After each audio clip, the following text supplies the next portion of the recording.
What if a changeling became a Christian? By Time Reaper. A brief family meeting.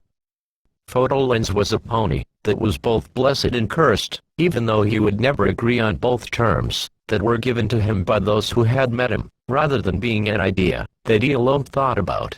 He was a simple unicorn stallion, of a green grassy coat with a vibrant emerald green mane, with dark red eyes and an eye looking at a photograph as a cutie mark. He was known by his friends for how he always walked with extreme care, looking at his environment, rather than where he was stepping on, and in an almost slowly manner, but he was also known for being very attentive to details, as he always made sure that anything being made by him would be well assembled to the last piece. Here is where the blessing he so much refused comes into play, as he was capable of seeing almost any type of construct, machine, figure or even a minuscule insect, and he would be able to replicate it with his chisels and wood choppers as perfectly as the object he was supposed to replicate. Many said that he was greatly talented, but he always thought that there was no talent if all he was doing was what his cutie mark allowed him to do. But this also was what many saw as a curse, for no matter how well he was with his crafting, he was only recognized by those who saw him work on a personal level, and he never achieved success beyond his birthplace, far away from Canterlot as well as the other big cities in Equestria, and a few small towns close to his. Not that he ever agreed with this so-called curse either, for he always earned exactly what he needed to sustain himself and then some. Sure, he would need more if he wanted to ever marry or have a family, but that was a bridge he was only planning on crossing when he found a mare he was interested in. He lived in a small town whose name is irrelevant both to us and anybody who wasn't aware of what he was capable of, which he also thought as a benefit, since he was a big fan of privacy. Granted, that always made him curious of how anyone could find him, since he would always find himself attracting the attention of the strangest customers. At least they always appeared to have enough money to pay him. Such is the case of a yellow earth pony stallion with a greasy light blue mane, almost discolored eyes and a golden loop as a cutie mark. He carried a straw hat that covered most of his head, and held a medium-sized saddlebag that seemed to be a bit empty. As Photolens opened the door to receive this stallion that knocked his door, he couldn't stop himself from giving him a scrutinizing gaze, hoping that this wasn't one of those fellows who wanted a wooden sculpture of a mare they liked a lot, even if those customers paid the best compared to his most common type of clients. "Greetings," Photolens said with his rehearsed voice, only known by those who have done clerking long enough to say those words without feeling any type of actual care in the world. "In what can I help you?" The yellow pony looked around his surroundings, as if even the wood the house was made of was spying on him, and asked with a very low voice, as if he was scared of even talking. "Hello Photolens, I'm glad to see nothing has changed since the last time we met." Photolens was about to ask when have they met each other, but he then remembered something, one of those faint memories that you decided to never forget, but time managed to beat you on that fight, until a small idea manages to remind you of it through a chain link. "I would like to apologize, for I don't have bread of any kind to help you." As he said that, the yellow pony looked at him with a hopeful glare that seemed to have banished any fear from his features. "Do not worry, for bread isn't the only food I need to live." Photolens started to grin as he openly hugged the earth pony with great joy as he said with complete glee, "Oh, it's so good to see you, old friend." He then opened the door to his house. "Come on in, you are completely welcomed into my place." The yellow pony entered with his face showing how he no longer felt worried and started to remove his straw hat as well as his saddlebag, and put them into one of those things ponies like to use to hold them up in the air. Photolens, meanwhile, would give a brief look at his surroundings as he slowly closed the door to his house, trying to give the landscape the most scrutinizing gaze he could muster, before he could properly greet his long-awaited visit. "I'm so glad to see you, old friend," the yellow pony started to say with fear no longer being present on his voice. "You have no idea of how much I want to talk to you about our fellow BRO. SHHHH. Seeing Photolens so serious made the yellow pony to worry once more as the green unicorn decided to put his shining horn on one of the walls within his house, making small writings to suddenly shine before dimming back. as if the walls within Photolens's house never had them in the first place. Immediately afterward he levitated, with his magic, the thick and heavy curtains, and covered all the windows on his house, making sure that only the candles and what little sunlight could enter his house, to shine on his house. As the writing disappeared from their side and the windows were covered, Photolens went back to his guest with a much relaxed face, and talked once more. "Sorry, it's just that I considered safer to just turn on the silencers on this house." The yellow pony looked at him with curiosity as he felt compelled to ask, "Do you really think it was necessary? I mean, this is a very secluded town, and I doubt anybody would suspect of you to do anything weird." Photolens flinched at that invisibly showed embarrassment as he started to put a hoof behind his head, and started to answer. "Well, considering some of the strange customers I have ended up getting from time to time, I prefer for none to ever hear what they asked me to do." His face started to blush hard as he started to remember how some of them asked him to do sculptures of ponies in compromising positions. "I wouldn't live up to the embarrassment." The yellow pony looked at Photolens with curiosity, and tried to know more about his problem. "Well, if you don't like it, why are you accepting their commissions? I mean, no one should do a job they don't feel comfortable working on." "I wish it were that simple," responded Photolens with complete humbleness. "But those creeps tend to be the ones who pay the most, and some of the stuff I work on isn't as cheap as it looks like, especially when I have to move to Canterlot to get the materials needed to make the commission." The yellow pony quickly widened up his eyes as he decided to dive more into what he just said. "You've been into Canterlot recently?" He then started to look at Photolens with hopeful eyes. "Has anything important happened in there?" Photolens was about to respond, when he noticed the yellow pony's appearance, and decided to make a quick comment before responding. "Hold on, why are you still looking like that? Come on, you can stop pretending to be somebody else. I thought by this point you were aware that I don't judge by appearances, Tykes." The yellow pony looked at himself, before making a sheepish grin as he moved his ears down. "Sorry, I got used to look like this for long periods of time and I forgot to change back." His body then was light on green fire, before being replaced by a black changeling with holes written on his hooves, blue glassy eyes, fangs on his snout, insect-like wings and fins, where his mane should be. But he added with glee, "I will say that I'm not impersonating an ebony. That form is one I made up for myself, so I could stop impersonating other ponies." Photolens looked at his friend Stykes with joy as he started to put his hoof on his shoulder, as if they were brothers. "Really? That's awesome. This is a step up for you." He then decided to move around, and started to prepare some chairs and table, so they could get more comfortable. "Come, sit here as I prepare something for you." Stykes decided to sit as he responded to Photolens's kind gesture. "Thank you, but I have to deny it, for I didn't come here to abuse from your hospitality. I came here for other businesses." Photolens stopped as he looked at his friend with worry, but, nonetheless, he nodded and decided to go to his wardrobe. "Hold on." As he opened the wardrobe, he looked down to a box that was almost as wide and long as the 1.5 meters wide and 70 centimeters long wardrobe. This box was made of hardwood with metal borders and a lock that could only be opened with a numbered code. Photolens opened the box to find multiple stuff that only he knew what they were, and for what they were intended. This were from light dresses of pretty colors to silver candle holders, to a wide variety of keys, among many others. But what he was looking for was burrowed deep on the 80 centimeters tall chest, and it was a book. The first book he was ever commissioned to make, and one of the things he was proud the most to have replicated perfectly from the original. "Here it is." Hearing Photolens shouting, made Stykes to visibly flinch as he turned around, and looked at what he came looking for. It was as big as he was told it was, and just by looking at it Stykes knew that all of the problems he went through to get it were worth it. "Oh, thank you so much for making it. I thought you were going to have a hard time making it since the copies are so hard to find." Photolens moved back to the table, and gave Stykes the book as he started to get comfortable on his chair as Stykes would start to open the book, and gave a glimpse at the pages of the book he was so keen on finding. Don't worry, and I didn't need to search for a copy. This made Stykes to quickly glance at photo lens as he continued to talk. I happened to read it before the princesses decided to restrict everything coming from that other world. At this, Stykes needed to know more.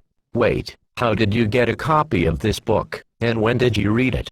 As far as I'm aware, the restrictions came just months after the drift opened, and not much time was given before all the stuff that was flowing into Equestria was taken and given back to that. He then remembered what Photolens said. Wait, it's a whole world, and not a kingdom the rift leads to. Photolens smiled as he decided to tell the latest things he heard in Canterlot.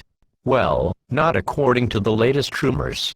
From what I gathered, while the rift opens to another nation, this isn't one from this world, and, what I understand, is that there are more rifts that were opened that leads to other nations from that world. But the princesses decided to figure out first where they are, and where they lead to before determining what to do with this other world.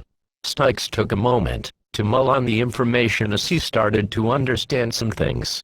Well, that explains why the restrictions were put into place. Equestria probably wants to first make sure a steady flow is made, before allowing anything crazy from there to enter and destabilize our home. Photolens snorted, trying to hold back a laugh, as he looked at the book Stykes was holding and added, well, I think it's too late for that, but I do think it wasn't a completely bad idea after hearing more of what is going on over that other world. Stykes' face started to show worry as he heard this, and asked for more. Well, continued Photolens, do you remember of how the other nation Equestria has officially started to contact isn't a monarchy, but rather, a republic that elects its leaders? Stykes nodded, understanding very well that even if the concept felt so foreign to his ears. Well, the rumors I've heard are that this nation is, this very year, going to elect its new ruler, and it looks like the candidates aren't quite good. Stykes started to feel fear as he heard that, worrying over those who were like him living on the other side of the rift. But, for now, Lens continued, the princesses are trying to see if they can establish contact with other nations, while also determining how dangerous it would be for us to establish open contact with the other world. As Photolens finished talking, Stykes looked back to the ground as he tried to grasp how big reality was compared to what little he could barely understand.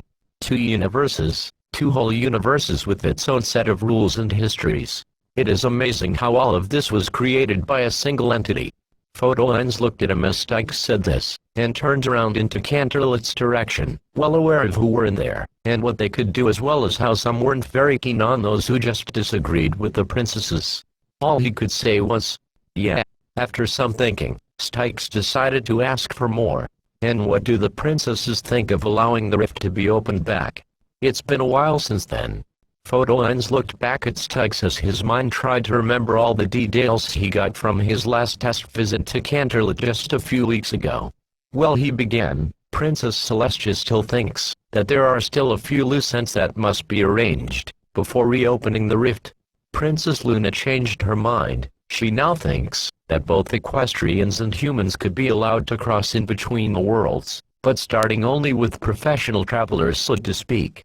Princess Cadence now thinks that some cultural exchange should be attempted before anything wrong happens to the rift, and the new Princess Twilight Sparkle wants to open Equestria to this whole world so badly that she is helping up with whatever Celestia and her government is making to ensure that nothing wrong comes from that world to ours and vice versa. Stykes assessed the information, and, after some minutes of deep thinking, he commented with a light, happy tone of voice, "You have given me really good news." He then looked back at his book, and asked once more, "But that doesn't explain how did you found a copy of this book so easily?" Photolens wondered what Stykes meant with good news, but he decided to first answer what he felt was a more important question. "Well, I just so happened to have met one of those humans back from when the rift opened, and he gave me a copy of this book, so I could read it on my own." Just by looking at Stykes' face, could Photolens figure out what he was going to ask next, so he obliged. That human was among those who were allowed to enter and explore Equestria, but, when the restriction came, he was taken back into his world, and I got the book taken by the royal guard. Noticing Stykes still had some questioning looks on his face, Photo Lens decided to keep on talking about it, and I'll remind you that I can remember any image I look, so it was just a matter of looking at the pages before the book once. Taken. Stykes nodded and started to look back at the book with wonder as he decided to respond. I see. Thanks. I'm glad to know that at least your friend got back to his world. His features then grew dimmer as he continued to talk. My friend was taken by Chrysalis, and, well, I really hope the princesses are still looking for him. I pray every night for his well-being. Photo Lens's ears went down as he understood the implication, and decided to ask what he should have really asked about from the beginning. That reminds me, he then looked at Stykes with worry on his eyes. How are the others? Have they been found, or are you still managing to remain hidden? Stykes looked at Photo Lens for a brief second as his features started to grin again, and responded with a voice filled with joy, but tired from all the hurdles he has faced recently. Well, I'm glad to say that we have managed to remain hidden so far, and, not only that, but more has joined into our family in the faith, including those who were originally working for Chrysalis. Hearing that made Photo Lens to feel a glimmer of hope and happiness as he tried to hold down the tears coming out from his eyes. He let Stykes to continue. Mantix, for example, he was chasing us from the beginning, but, after talking to him about what the Lord has given us, he decided to become part of our family, and has helped us, even by telling us where our Chrysalis' outpost as well as given us methods to avoid equestrian security. Photo Lens frowned as he heard this, and tried to retort. Stykes, you know very well that I, as long many other fellow ponies, would be more than glad to receive all of you, and, not only would we protect you from being found, but we are even planning to talk to Celestia, so a case for you can be made. Stykes closed his eyes as he tried to think of what question was more important to think first, while, at the same time, holding down the flood of emotions trying to leave from his body. After a brief moment, he simply said, I thank you very much for this. His voice then started to get coarse, but he managed to hold back a little as he continued to talk. You have no idea how glad it makes me to know that you care for us so much, even though we aren't ponies, and, especially after what Chrysalis did on Canterlot. His eyes watered a bit, and he stood in silence for a moment as he tried to hold back his feelings. Many of us has discussed about it, but we all fear of what Chrysalis could do to anybody who decides to protect us. Rumors even say that she managed to send infiltrators to the other side of the rift, just to find drones who decided to run away from her, and Mantix confirmed that she does have something special prepared for anyone who runs away from her, or decides to believe in God. He has even told us terrifying stories of what is done to anyone she finds protecting us, or promoting the faith. Photo Lens then decided to rise from his chair, and hugged Stykes as he wondered if what he and his fellow brothers were planning to do would be even listened in Canterlot. As Stykes was being hugged, a few tears came out of his eye sockets, but he still managed to talk. Many of us pray every time we gather, and hope that a solution will come, but the rift is still closed, and the equestrians, whenever talking about us, only seem to hate our sole existence. It would be a lie if I say that more than once I almost lose my faith on the Lord. Stykes then started to look around as he saw how comfortable and warm this house was compared to the caves and forest he and his family on the faith had to hide into just out of fear to both ponies and their own race. Just to know that there is a slight possibility for the rift to open, and that you are planning to make a case for us in Canterlot gives me so much joy that I can barely hold myself.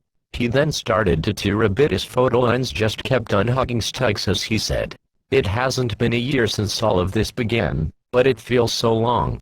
We aren't alone. We aren't alone were the only words Stykes repeated for a while as he tried to calm himself down. After many minutes of tears, Stykes reincorporated himself, and grabbed the book he came looking for, and said with complete joy on his eyes, Now, with this book, I'm sure we'll find more than enough answers for what we are going through. He then looked at Photo Lens and added, Too bad you cannot do more of this, right? Photo Lens snickered at that, and responded as if he were given a challenge. Equestria may decommission any Bible they find, but, as long as I remember what it says, they will have a hard time to stop them from entering here. Just remember to be careful with it. It takes a lot of efforts to make, and I cannot make a new one every month." Stux nodded as he started to grab his things, and prepared to leave Photo Lens's house, while the pony was wondering if it was a good idea to leave yet. "Are you sure you need to go right away? I have no problem with you staying for a few days before going back." Stux nodded as he put the Bible on his saddlebag with confidence. "I'm certain. I decided to take the long route to get here, and, for the sake of security, I'm also planning to take it back home. That means I'll have taken over 2 weeks of travel, and I don't know if the others may hold up so long." The green pony accepted his comment, and decided to make one last question, before letting his good friend out. "Do you have enough energy to get back to the others?" Stux took a moment to look back at his condition, before giving a nod. "Sure, I think I have enough love to hold the rest of the journey." Photo Lens, well aware of how important was love for a changeling, decided to ask once more. "Are you sure? I could give you some love from me just in case." Stux denied the offer. "Don't worry, as time has passed, the hunger has diminished piece by piece. By this point, I could last about a month with one feed." This raised a few questions for Photo Lens, but he opted to not dwell on it. Those were questions whose answers would come later, of that he was certain. With everything said and done, Photo Lens decided to remove all the spells and open the door for his friend, but, just as he was opening the door, and looking at the outside, he noticed that there was something out of place, something he remembered to not be there when he closed the door an hour ago. A rock. A rock that was located a few meters from his house.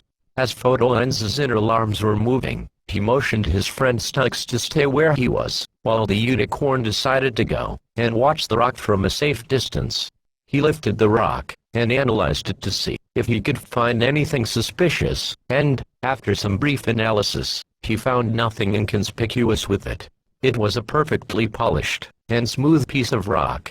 So, just to put his worries to rest, he decided to teleport a special liquid he made some time ago, and poured it down on the smooth rock, creating a smell that Photo Lens wasn't too keen on smelling. After that was done, Photo Lens called Stux to leave his house with his disguise on, and the changeling departed from his house directing towards Canterlot. A few hours later, as Photo Lens was now about to rest, and his house had all the security put in place, when the moon was already up, Photo Lens was woken up to a sound he was dreading to hear. A buzzing sound that was trying to enter his house via blunt force. For how long the sound hit the doors and windows from Photo Lens's house, he didn't know for sure. What Photo Lens was sure of is that, once the midnight was past, eventually, the sound ended, and he managed to finally rest, but not before noticing that the buzzing noise was leaving on the exact opposite direction Stux took. Suffice to say, Photo Lens praised the Lord the rest of the night, and prayed for his friend to get home safely, for he wasn't sure of how long was left of him to keep on helping his fellow brothers in faith.